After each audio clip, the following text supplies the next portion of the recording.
আজুৰি আনিম তোমাৰ কলিজাৰ ভালপোৱা। তোমাৰ নামতে লিখি দিম এটি প্ৰেমৰ কবিতা।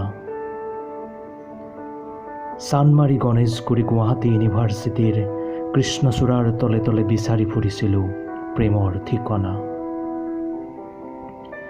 হতাশা, তিক্ততা আৰু প্ৰতাৰণাৰ মহিমাত পৰি পাৰ হওঁ হওঁ হৈছিল মোৰ যৌৱনৰ দেওনা।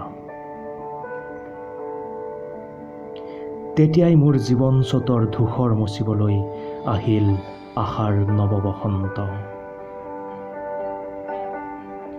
যেতিয়াই তাইৰ দুচকুত মোৰ দুচকু পৰিছিল, মোৰ হেৰাই যাব ধৰা প্ৰেমৰ ছন্দ হৈছিল অশান্ত। কোনে কয় বিজ্ঞান আৰু প্ৰযুক্তিয়ে মানুহৰ আপোনতা সমন্বয় নোহোৱা কৰিছে?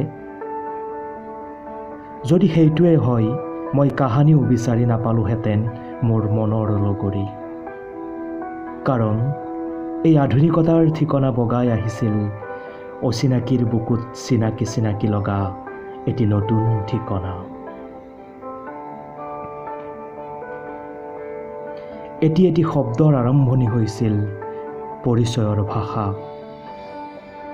এটি সুৰৰ অনুভৱেৰে আৰম্ভ হৈছিল মিঠা মিঠা লগা অজস্ৰ সুৰ। সময় বাগৰিছিল, কথা আৰু আপোন ভাষাৰো বান্ধোন আঁতৰিছিল। আৰু হঠাৎ প্ৰযুক্তি বিজ্ঞানক সাক্ষী কৰি কৈ দিলোঁ মোৰ হোৱাটছআপ লাভাৰ হবানে।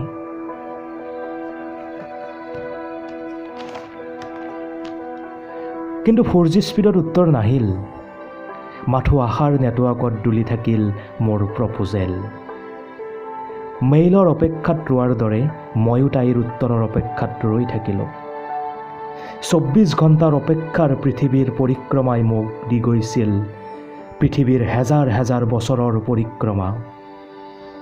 মৰুভূমিৰ মাজত থিয় হৈ আকাশলৈ চাই বৰষাৰ অপেক্ষাত থকা পথিকজনৰ দৰে মোকো দিছিল চৰম হতাশা।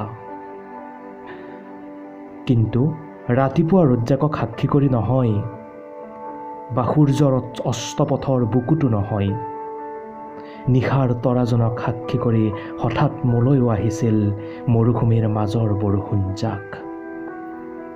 আৰু অপেক্ষাৰ অন্তত আহিছিল নতুন দিগন্ত। তাইও দিছিল মোক প্ৰেমৰ সঁহাৰি। তেতিয়া মোৰ এনেকুৱা লাগিছিল আকাশখন, তৰাবোৰ, জোনটো মোৰ হ'ল। মহানগৰ, নদী, সাগৰ মোৰ অধীনত প্ৰকাশিত হ'ল। বিশ্বৰ সৰ্বশ্ৰেষ্ঠ প্ৰেমিক হিচাপে গিনিছ বুকত মোৰ নাম লিখা গ'ল। নজনাকৈয়ে, নুবুজাকৈয়ে মোৰ পৰিচয়ৰ লগত তোমাৰো পৰিচয় কথা গ'ল। নজনাকৈয়ে, নুবুজাকৈয়ে মোৰ পৰিচয়ৰ লগত তোমাৰো পৰিচয় কথা গ'ল। আৰু এতিয়া বা গোটেই জীৱন সদায় তোমাৰ দুগালত আঁকি দিম অজস্ৰ চুমা। দেহৰ প্ৰতিটো বিন্দুত দি যাম মৰমৰ গহনা। স্তব্ধহীনভাৱে বৈ থাকিব বিশ্বাসৰ নিজৰা।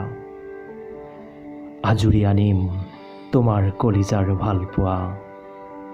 তোমাৰ নামতে লিখি দিম এটি প্ৰেমৰ কবিতা। আজুৰি আনিম তোমাৰ কলিজাৰ ভালপোৱা। আজুৰি আনিম তোমাৰ কলিজাৰ ভালপোৱা। আজুৰি আনিম তোমাৰ কলিজাৰ ভালপোৱা।